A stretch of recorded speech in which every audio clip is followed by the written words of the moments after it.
Prism formula एक बार फिर से बता देता हूँ, उसी को आगे लेना है वापस। ध्यान दें,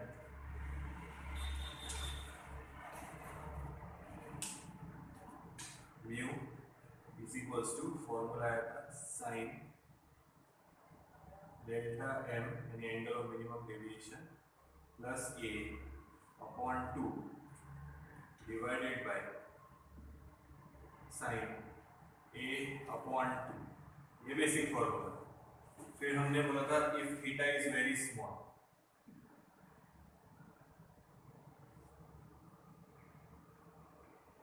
sign theta is approximately equal to theta. ठीक है, यहाँ डाल दिएंगे mu is equal to sine हट गया, बचेगा delta M plus A upon 2 divided by A upon 2। It will imply 2 cancel, A इधर मल्टीप्लाई कर देंगे, mu into A is equal to इधर बचेगा delta M plus A. So we can say delta M is equal to A common, bracket में बचेगा mu refractive index of the medium minus 1। ये formula हमने पूरा method से derive किया था, ये मैंने आप लोगों को डिराइव करके दिया था, उस पर से ये भी हमने लाया था। तो ये एक बार देख लो, फिर इसी को आगे कंटिन्यू कर रहे हैं। देख लो,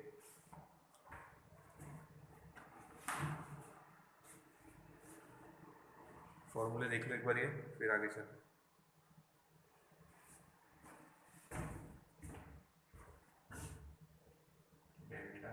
डेल्टा एम क्या है? Angle of minimum deviation.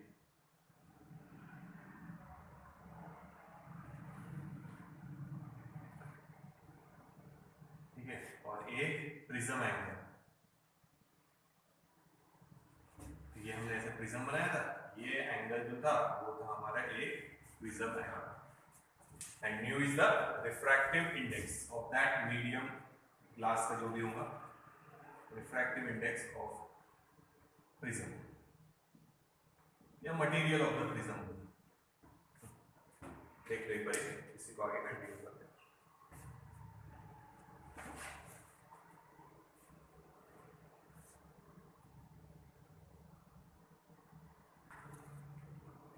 ठीक है, तो प्रिज्म फॉर्मूला याद रखना,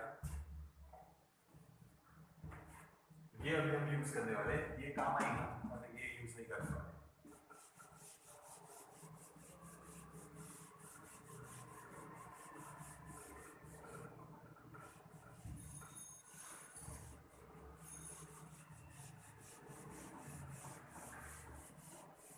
देखो अब आगे,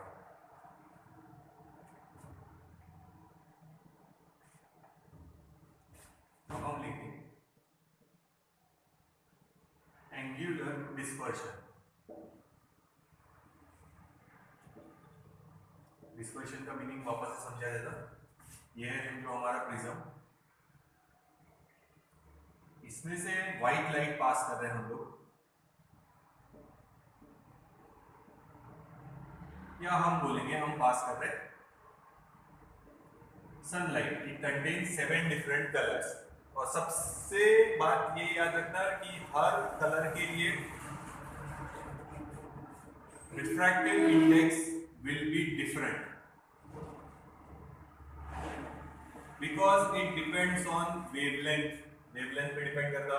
और हमारे पास जो कलर है violet, indigo, blue, green, yellow, orange, red, इसकी वेवलेंथ मैक्सिमम है और इसकी वेवलेंथ मिनिमम है, वायलेट की, और रेड की मैक्सिमम।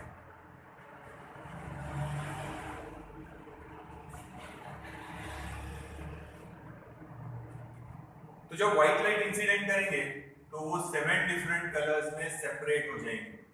अब यहाँ 7 बनेंगे कि नहीं पता नहीं, 3, 4, 5, 6, 7, 1, 2, 3, 4, 5, 6, 7। ये स्क्रीन है, यहाँ मिलेंगे violet, indigo, blue, green, yellow, orange. तो 7 डिफरेंट कलर्स क्या हो गए? सेपरेट हो गए। क्यों सेपरेट हो गए? क्योंकि हर एक की वेवलेंथ अलग है, तो हर एक का रिफ्रैक्टिव इंडेक्स अलग है। ठीक है, तो वो लिख देते वापस से। So wavelength of violet is less, सबसे कम, एज कंपेयर टू रेड। देखो ठीक है। अच्छा एक चीज याद रखना, ये जो येलो है it is called mean colour, और ह्यूमन आंख सबसे ज्यादा इसी कलर के लिए सेंसिटिव रहेंगे, ये याद रखना। तो हम येलो कलर डाल देते बीच में। सबसे ज्यादा वेवलेंथ किसकी? रेड। रिफ्रैक्टिव इंडेक्स और वेवलेंथ का इनवर्स वेरिएशन याद रखो, mu2 1 it is v1 upon v2, wavelength 1 upon wavelength 2, या mu2 अपॉन mu1 ऐसे लिखा था हमने। तो ये देखो 2 2 1 1, तो रिफ्रैक्टिव इंडेक्स का इनवर्स वेरिएशन है वेवलेंथ के साथ, याद रखना ठीक है।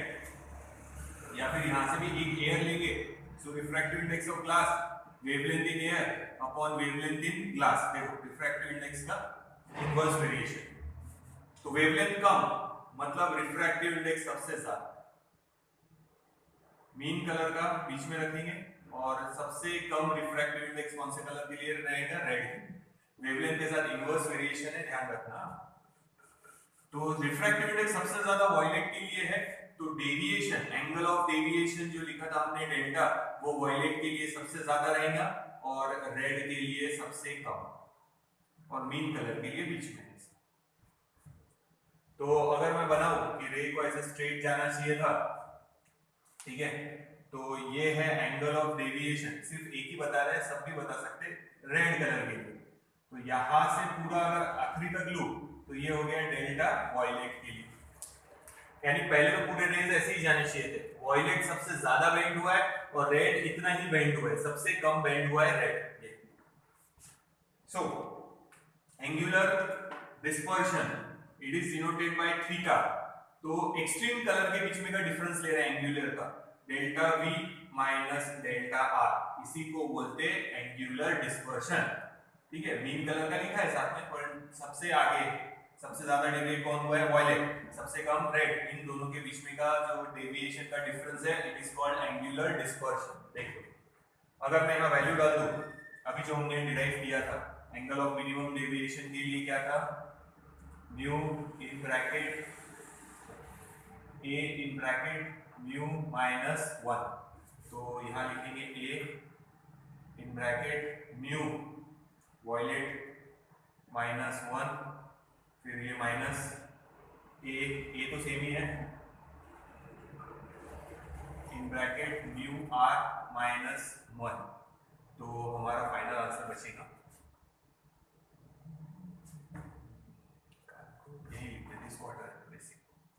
so delta theta angular dispersion, violet colour का डेविएशन सबसे ज्यादा और रेड कलर का डेविएशन सबसे कम। डेविएशन का फॉर्मूला हम लोग ये लिख चुके हैं अभी, a in bracket mu minus 1, वही लिखा है a in bracket mu minus 1, a in bracket mu minus 1, ये माइनस है ना, तो a कॉमन निकाल लेंगे 1, ये प्लस और ये माइनस कैंसिल, ये अंदर बचेगा mu v minus mu, so this is the final answer.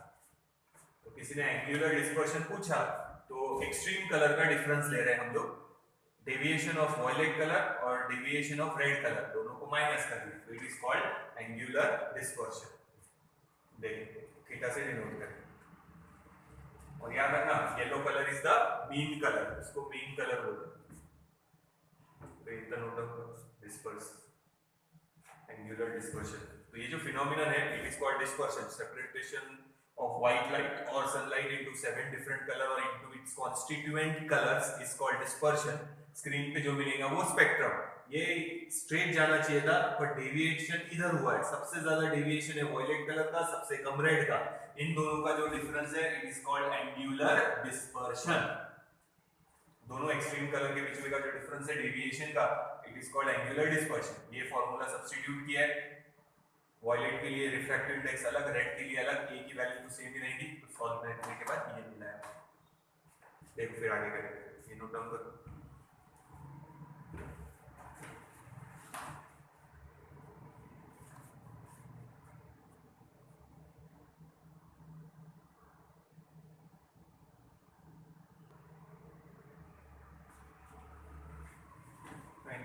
Expression याद रखो।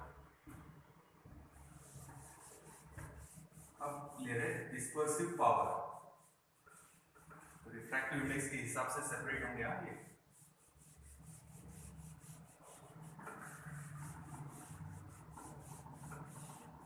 ये डिस्पर्स करने की पावर है, डिस्पर्सिव पावर।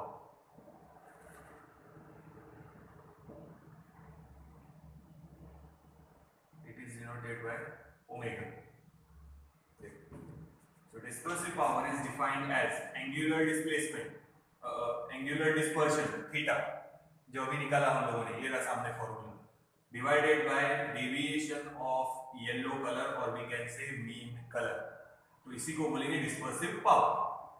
तो यहाँ था A in bracket, क्या है देखो, mu V minus mu R, यानी दो एक्सट्रीम कलर का separation, deviation divided by deviation of the mean colour.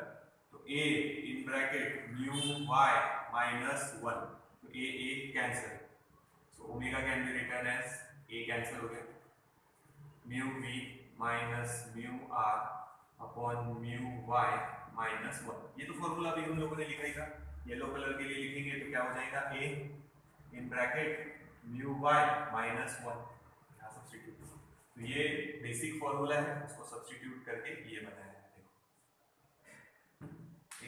Dispersive power, it is the ratio of angular dispersion to deviation of mean color या yellow color। याद रखो yellow color mean color है, अगर mu y mean color है तो आप कैसे निकालेंगे, refractive index of violet plus refractive index of red divided by 2, तो ये mu y निकल जाएगा इसका।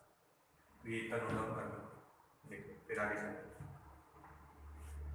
तो ये हो गया हमारा डिस्पर्सिव पावर, ये डिस्पर्सिव पावर का फॉर्मूला, या ये बेसिक है और ये याद रखो। और ये एंगुलर डिस्पर्शन,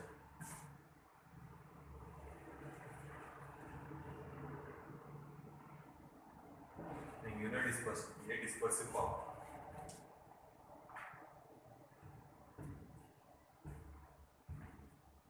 तो एंगुलर डिस्पर्शन जितना ज्यादा रहेगा, जितना ज्यादा वो सेपरेट करेगा, उतना ही ज्यादा डिस्पर्सिव पावर, यानी उतना ही ज्यादा उसका सेपरेट करने का पावर रहेगा। देखिए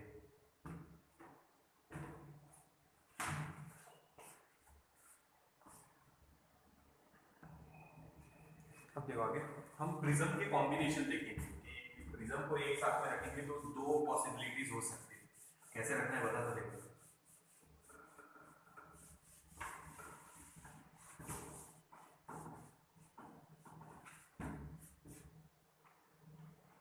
एक प्रिज्म हम ऐसे रखेंगे,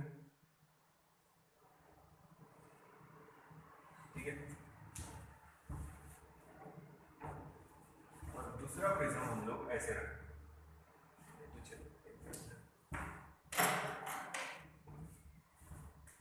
ये ऐसे चिपका के रखना है, और अभी इसे दिखाने के लिए, यानी एक का बेस दूसरे के बेस को ऐसे पैरेलल रखा है। देखो ध्यान, तो इसमें दो पॉसिबिलिटीज हो सकती, वो देखते दोनों, ठीक है। दो प्रिज्म है, इसका प्रिज्म एंगल है A और इसका प्रिज्म एंगल हम लोग ले लेंगे A डैश। देखो तो पहले हम लोग देखेंगे डिस्पर्शन।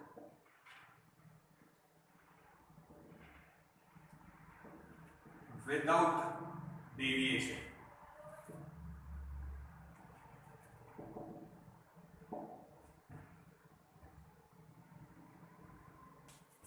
डिस्पर्शन होगा, देखिए, यानी डिस्पर्शन है मतलब 7 डिफरेंट कलर्स में separate, violet, indigo, blue, green, yellow, orange, मगर डेविएशन नहीं होगा, डायरेक्शन क्या रहेंगी, सेम, ठीक है। देखो कैसे, ये फर्स्ट प्रिज्म में से 7 डिफरेंट कलर्स सेपरेट हो, ठीक है। अब सेकंड में कंबाइन होने चाहिए, पर यहां कंबाइन नहीं हो रहे, ये ऐसे, तो ये वायलेट, ये रेड, तो यहाँ पे ये वायलेट, ये रेड सेपरेट हो गए। जाना चाहिए था ऐसे स्ट्रेट, और वो बेंड होके इधर गए। हम जो मीन कलर है उसको अगर ड्रॉ करेंगे, मीन कलर मतलब येलो कलर, ये रेड कलर से जो दिखा रहा, वो और ये डायरेक्शन एक दूसरे को पैरेलल आएंगे। देखो यानी डिस्पर्शन हुआ है, सेकेंड प्रिज्म में से भी पास होने के बाद डिस्पर्शन है, 7 डिफरेंट कलर्स मिलेंगे दूसरे प्रिज्म में से भी पास होने के बाद, बट विदाउट डेविएशन। डेविएशन नहीं हुआ है, देखो डेविएशन नहीं हुआ है।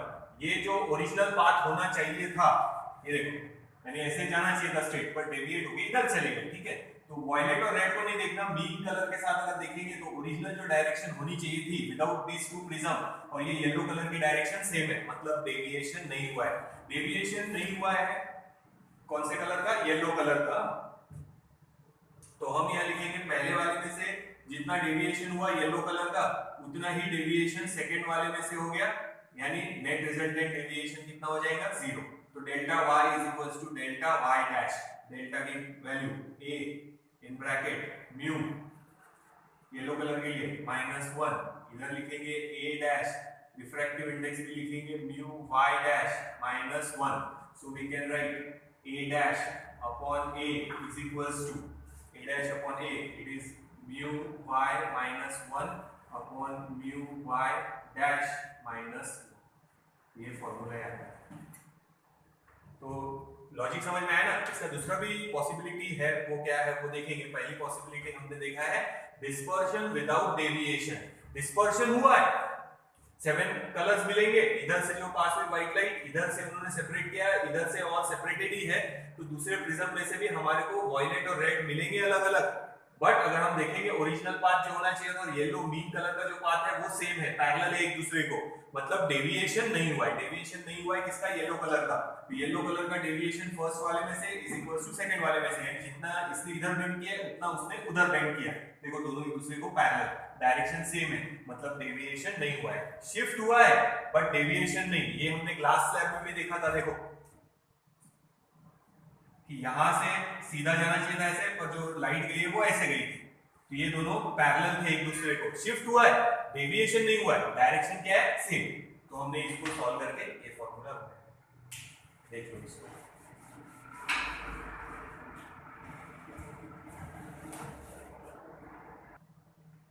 ठीक है, तो याद रखना डेविएशन नहीं हुआ है ना, येलो कलर जो ओरिजिनल पाथ था उसको पैरेलल ही है, सिर्फ क्या हुआ है? डिस्पर्शन। देखिए इसको कॉम्बिनेशन को क्रोमैटिक कॉम्बिनेशन भी बोलो। Chromatic means colour, colour separate हुए, तो क्रोमैटिक कॉम्बिनेशन है, ध्यान रखो।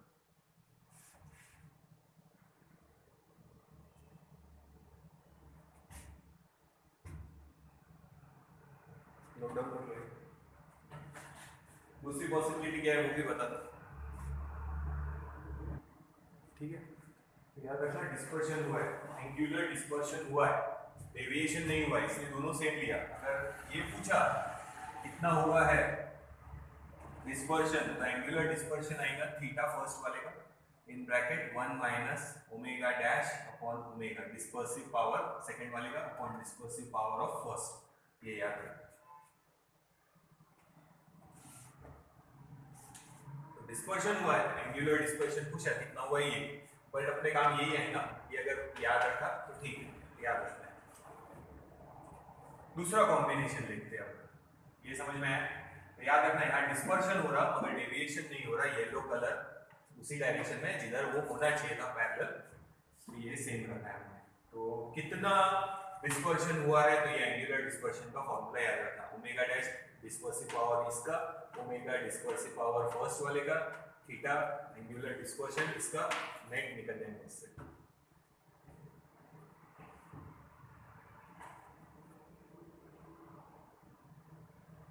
अब हम उल्टा कर रहे हैं, अब हम लेंगे डेविएशन विदाउट डिस्पर्शन। अब समझना, इसको हटा दे, इधर भी हटा, डायग्राम में चेंज करेंगे।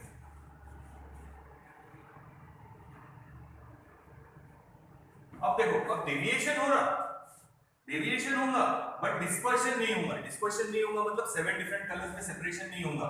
तो देखो ये वापस से वॉयलेट और रेड को कंबाइन कर देगा और इधर से हमारे को व्हाइट लाइट ही मिलेगी, पर ये रे और ये रे एक दूसरे को पैरेलल नहीं है। यानी ओरिजिनल पार्ट जो होना चाहिए था और जो इसमें से निकलने के बाद पार्ट है वो एक दूसरे को पैरेलल नहीं है। पैरेलल नहीं है मतलब क्या हुआ है, deviation, but without dispersion. 7 different colours नहीं है, इधर से भी हमको मिलेगी सनलाइट या व्हाइट लाइट जो हमने यहां से लिए थे। तो यहां डेविएशन हुआ है बट डिस्पर्शन नहीं हुआ है। डिस्पर्शन नहीं हुआ है। अब डिस्पर्शन नहीं हुआ है, डिस्पर्शन नहीं है, इसका मतलब पहले वाले ने जितना एंगुलर डिस्पर्शन किया है दूसरे वाले ने भी उतना ही एंगुलर डिस्पर्शन कर दिया है। तो हम इसका यहाँ फॉर्मूला लिखेंगे। पहले हमने डेल्टा सेम लिखा था, अब हम थीटा सेम लिख रहे हैं, याद रखना। और इस कॉम्बिनेशन को बोलते हैं एक्रोमैटिक कॉम्बिनेशन, यानी कलर सेपरेट नहीं हो रहे। देखिए ये याद रखना, एक्रोमैटिक कॉम्बिनेशन। इसके पहले वाला क्रोमैटिक कॉम्बिनेशन। और ये लर्न करने की जरूरत नहीं, ये समझा रहा कि एंगुलर डिस्पर्शन नहीं है, डिस्पर्शन नहीं है। देखो ये देयर इज नो डिस्पर्शन, यानी 7 डिफरेंट कलर्स में सेपरेशन नहीं हो रहा। सेपरेशन नहीं हो रहा मतलब पहले का जितना एंगुलर डिस्पर्शन है उतने का ही दूसरे इसमें, इधर इसका इधर ऐसे इसका, तो एंगुलर डिस्पर्शन नहीं है। एंगुलर डिस्पर्शन नहीं है मतलब 7 डिफरेंट कलर्स में सेपरेशन नहीं है। Theta is equals to theta dash. ठीक है, इसको सिंपलीफाई कर लेते हैं। थीटा फर्स्ट वाले के लिए in A in bracket mu v minus mu r is equals to a dash mu v dash minus mu r dash. तो फॉर्मूला बन जाएगा हमारा a dash upon a is equals to mu v minus mu r upon mu v dash minus mu r। ये लंगर की जरूरत नहीं है, कैसे आया वो बताएंगे। देखो तो डेविएशन हुआ है मगर डिस्पर्शन नहीं। तो डिस्पर्शन नहीं हुआ इसलिए हमने लिखा है theta is equals to theta dash. देखो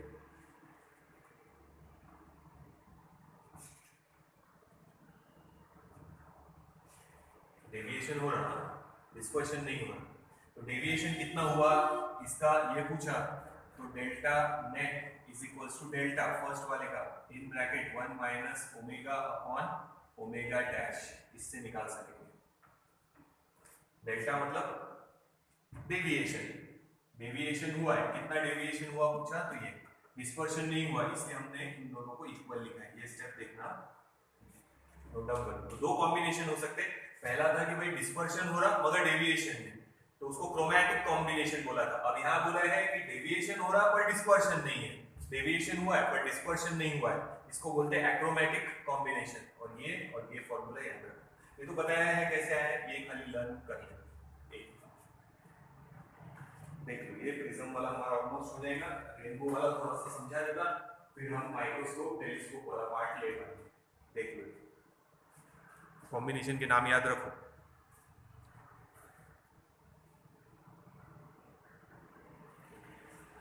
तो ये दोनों कॉम्बिनेशन याद रखो प्रिज्म के। एक में डेविएशन विदाउट डिस्पर्शन था और पहला था डिस्पर्शन विदाउट डेविएशन।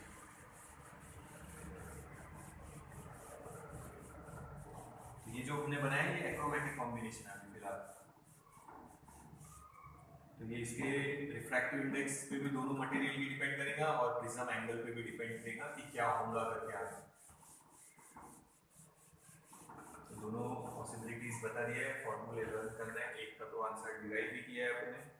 अब देखेंगे रेनबो। पहले देखते हैं हम लोग प्राइमरी रेनबो।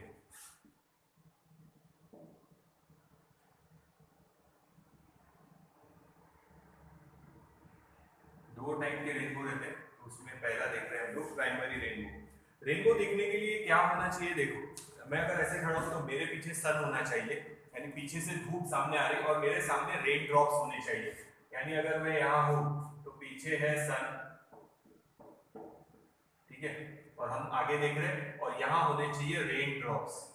तो रेज यहाँ जाएंगे, टोटल इंटरनल रिफ्लेक्शन होके हमारे पास वापस आएंगे।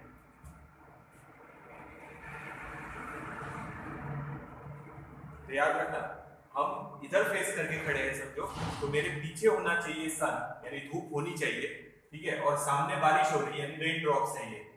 तो रेज जाएंगे, रेन ड्रॉप में से टोटल इंटरनल रिफ्लेक्शन होके मेरे पास वापस आएंगे, तो हमारे को क्या दिखने वाला है, रेनबो। तो वहां जो रेन ड्रॉप्स है they will act like a prism. तो याद रखना, रेनबो देखना है तो हमारे पीछे होना चाहिए सन, यानी सनरेज आने आ रहे उधर से, और हमारे सामने होने चाहिए रेन ड्रॉप्स, तो हमारे को रेनबो दिखेगा। तो रेनबो दिखने के लिए देखा होगा आप लोगों ने, थोड़ी धूप निकली भी रहे और बारिश भी आ रही, तो हमारे को रेनबो देखने को मिलेंगे। ठीक है, तो डायग्राम समझा देना। ये समझो ड्रॉप है, इतना बड़ा नहीं रहता, पर सपोज ये है रेन ड्रॉप। ठीक है, ये व्हाइट लाइट आई, यहां होगा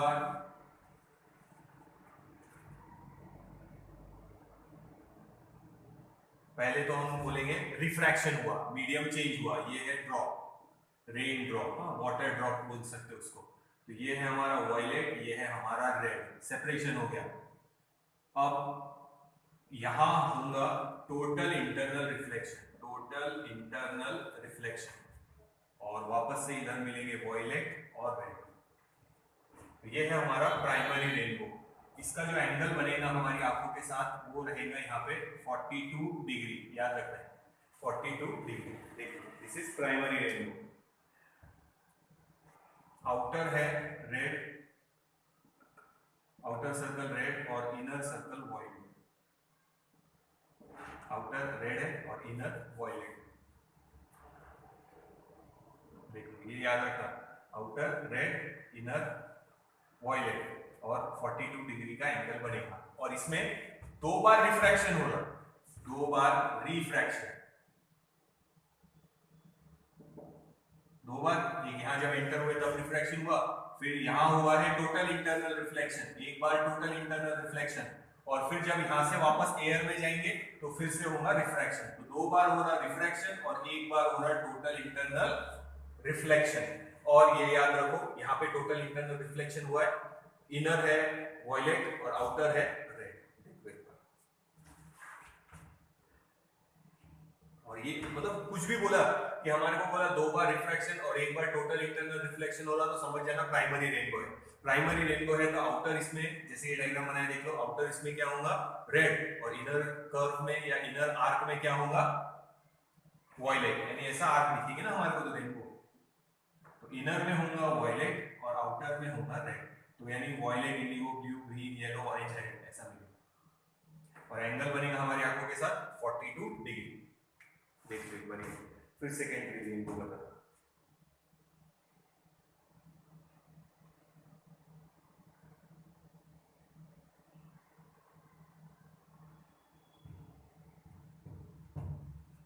ठीक है, ये प्राइमरी रेनबो था, दो बार रिफ्रैक्शन, एक बार टोटल इंटरनल रिफ्लेक्शन। देख लो एक बार फिर मिटा दे।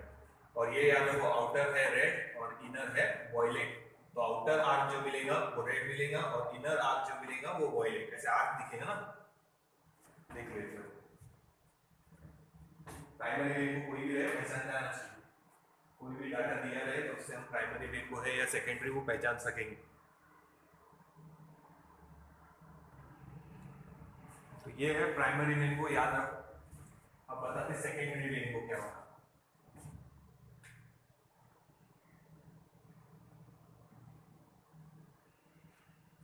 ठीक है, तो ये थोड़ा सा एक बार फिर से याद रखो, आउटर आर्क रेड है, इनर आर्क वायलेट है, एंगल 42 डिग्री है, एक बार टोटल इंटरनल रिफ्लेक्शन हुआ है, दो बार रिफ्रैक्शन हुआ है। अगर इसमें से कुछ भी बोला तो अपने को पहचानते आना चाहिए कि प्राइमरी रेनबो है। अब हम देखेंगे सेकेंडरी रेनबो। कंडीशन वही, पीछे सन होना चाहिए, सिर्फ ड्रॉप की पोजीशन या रेस जो अंदर जा रहे हैं वो बदल जाएंगे, तो टोटल इंटरनल रिफ्लेक्शन वगैरह चेंज हो जाएगा। देखते हैं, अब वो देखते हैं। देखना पहले बन जाए तो फिर देखिए। अब वो उससे ऊपर से था, इसमें रेस ऐसे है।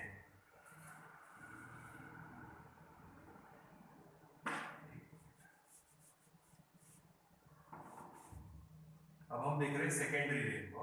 ये तो रेस इधर बेंड हुए, ये हमारा वायलेट, ये हमारा रेड, उल्टा इधर डेविएट हुए ना, तो वायलेट सबसे ज्यादा, रेड सबसे कम। फिर इधर आएंगे, एक और बार टोटल टोटल इंटरनल रिफ्लेक्शन होगा इधर, फिर से हमारा ये है रेड और ये है वॉयलेट। तो एक बार यहाँ हुआ है टोटल इंटरनल रिफ्लेक्शन और एक बार यहाँ होगा टोटल इंटरनल रिफ्लेक्शन। देखिए तो अब ये वॉयलेट इधर और ये रेड इधर, तो ये रेड है हमारा और ये हमारा वॉयलेट। तो ये एंगल लिख देता पहले और आर्क बनाना है। अब यहां पे क्या होगा देखो, इनर जो आर्क है उसमें रेड है इनर आर्क में, और आउटर आर्क जो है वो वॉयलेट है। देखो ये ध्यान रखना। तो हम रेनबो जब देखते हैं ना तो हम पहचान सकते हैं कि अगर violet indigo blue green yellow orange red है तो प्राइमरी, और अगर उल्टा है violet indigo blue green yellow orange red ऐसे तो फिर वो सेकेंडरी रेनबो है। तो सेकेंडरी रेनबो में दो बार हो रहा रिफ्रैक्शन,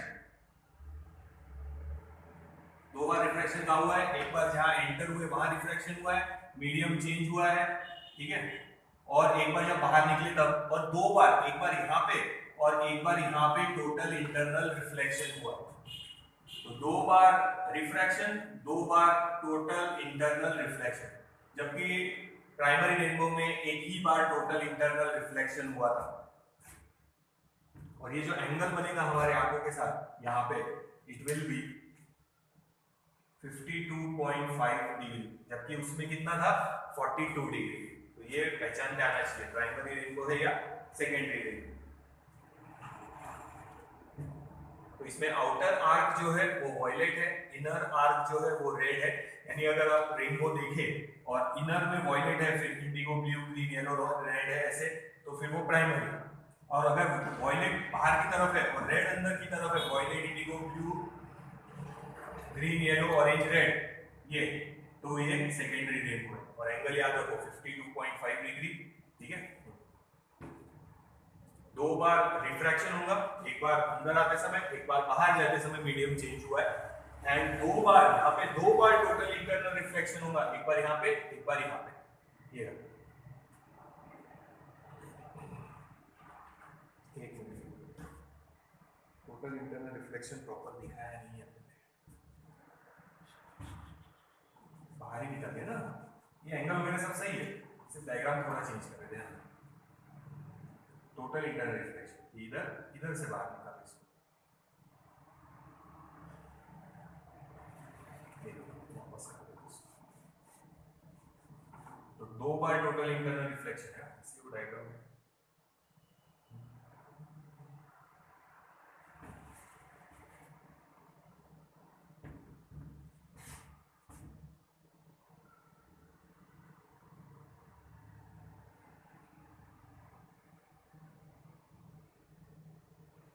यहाँ पे एक टोटल इंटरनल रिफ्लेक्शन,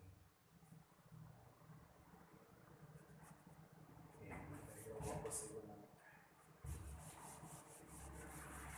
बाकी जो बनाया है वो सब सही है, लिखा जो है ये याद रखना है, ये याद रखो, सिर्फ डायग्राम थोड़ी सी वापस से देख लेते हैं।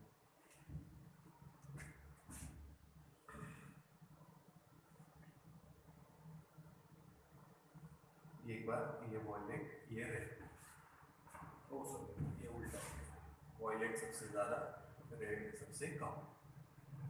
फिर यहाँ एक बार टोटल इंटरनल रिफ्लेक्शन लेंगे,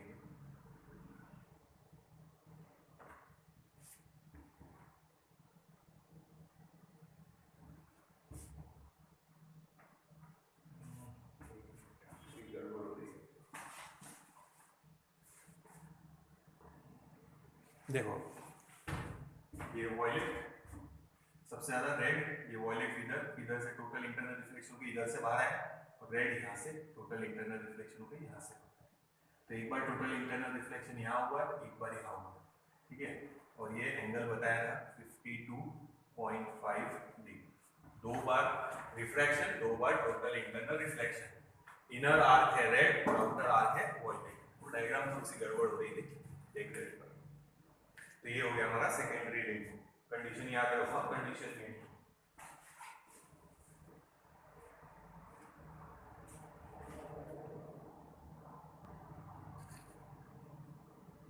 तो डायग्राम देख लेना बेटा, डायग्राम में थोड़ी सी गड़बड़ हो रही थी। वो सेकेंड टोटल इंटरनल रिफ्लेक्शन से मैंने बाहर निकाल लिया था, पर एक और टोटल इंटरनल रिफ्लेक्शन है, ये देखिए अंदर है, ये भी अंदर है, यहाँ से बाहर है, ठीक है। तो 2 बार हुआ है टोटल इंटरनल रिफ्लेक्शन, ये याद रखना, डायग्राम तो नहीं चाहिए पर ये याद रखना, 2 बार होता रिफ्रैक्शन और 2 बार टोटल इंटरनल रिफ्लेक्शन। ये भी बोला तो समझ जाना सेकेंडरी रेनबो है, इनर आर्क रेड है, आउटर आर्क वायलेट है, तो समझ जाना सेकेंडरी रेनबो है। और अगर एंगल दिया है 52.5 डिग्री तो भी समझ जाना कि वो सेकेंडरी रेनबो है। ये डायग्राम तो ऐसे नहीं आएंगी, पर डायग्राम भी आई तो आप पहचान सकते, 2 बार टोटल इंटरनल रिफ्लेक्शन दिखा तो समझ जाना सेकेंडरी रेनबो है। और एक बार टोटल इंटरनल रिफ्लेक्शन है तो प्राइमरी, प्राइमरी में आउटर कलर रेड था, इनर कलर वायलेट था, उतना फर्क था पहले आप देख लो एक बार। एक लास्ट टॉपिक ले लेते, इसके बाद फिर हम लोग शुरू कर सकेंगे कंपाउंड माइक्रोस्कोप, टेलीस्कोप और सिंपल माइक्रोस्कोप। उनके सिर्फ फॉर्मूले देखने हैं, हमारे को पूरा वर्किंग एग्जैक्ट नहीं लेना है, सिर्फ फॉर्मूले थोड़े से याद रखने पड़ेंगे। और उसके बाद फोटोमेट्री लास्ट टॉपिक है, तो समझो इसके बाद समझो एक और वीडियो बनाएंगे तो हमारा रे ऑप्टिक्स खत्म हो जाएगा। वेव ऑप्टिक्स में जैसे हमने जो लिया है इंटरफेरेंस, डिफ्रैक्शन, पोलराइजेशन और न्यूटन्स थ्योरी और हाइजीन वेव थ्योरी, वो वैसे के वैसे ही है, वेव ऑप्टिक्स में कुछ समझाने का काम नहीं है। अब ये लास्ट टॉपिक ले लेते आज का, रिफ्रैक्शन थ्रू कर्व सरफेस, यानी जो सरफेस है वो ऐसा कर्व है, समझो ये ट्यूब है जिसमें लिक्विड है या वाटर है, समझो कोई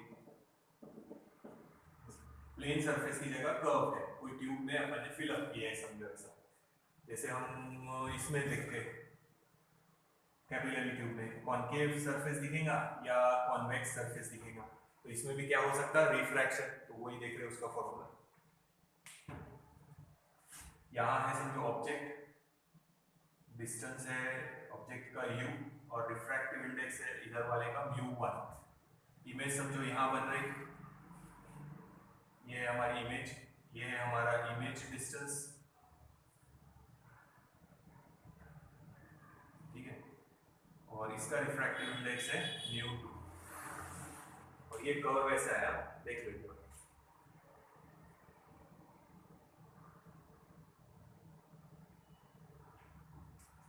हम ये फॉर्मूला याद रखेंगे इसके लिए, μ2 माइनस μ1, μ2 माइनस μ1 यानी रिफ्रैक्टिव इंडेक्स अपॉन r यानी इसकी radius is equals to μ2 upon v image distance, ये माइनस μ1 अपॉन u, तो ये फॉर्मूला याद रखना।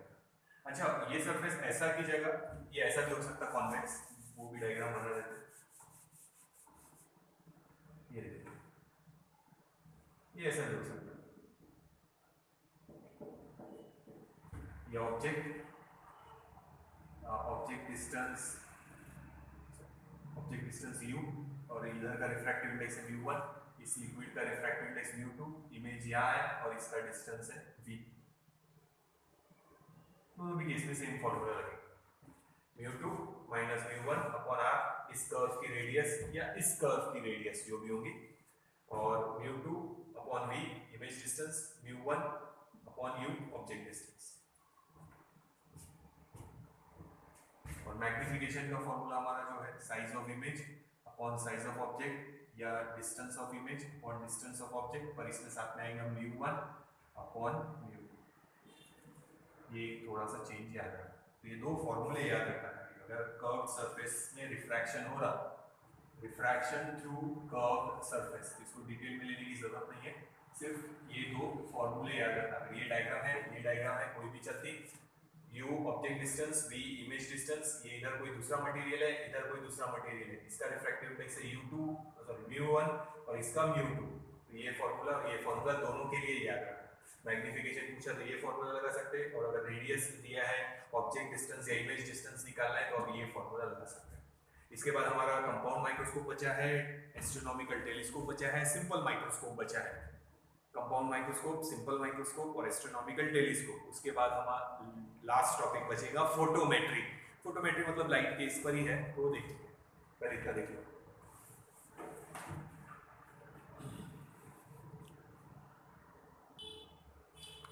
तो ये अच्छे से आप लोगों ने नोट डाउन कर लेना है आज के जो फॉर्मूले बताया है वो, और ये फॉर्मूले खाली याद रखना है, कहीं कहीं पे एक आध जब काम आएगा तो आएगा, ये इतना इंपॉर्टेंट नहीं है। इसके बाद समझो एक वीडियो और बनाना पड़ेगा जिसमें माइक्रोस्कोप, टेलीस्कोप, माइक्रोस्कोप में दो आएंगे, एक कंपाउंड माइक्रोस्कोप जो हम लैब में यूज करते हैं, एक सिंपल माइक्रोस्कोप यानी हमारा मैग्नीफाइंग ग्लास वो हो जाएगा। उसके बाद एस्ट्रोनॉमिकल टेलीस्कोप जो हम लोग यूज करते हैं। उसके बाद लास्ट टॉपिक बचेगा फोटोमेट्री।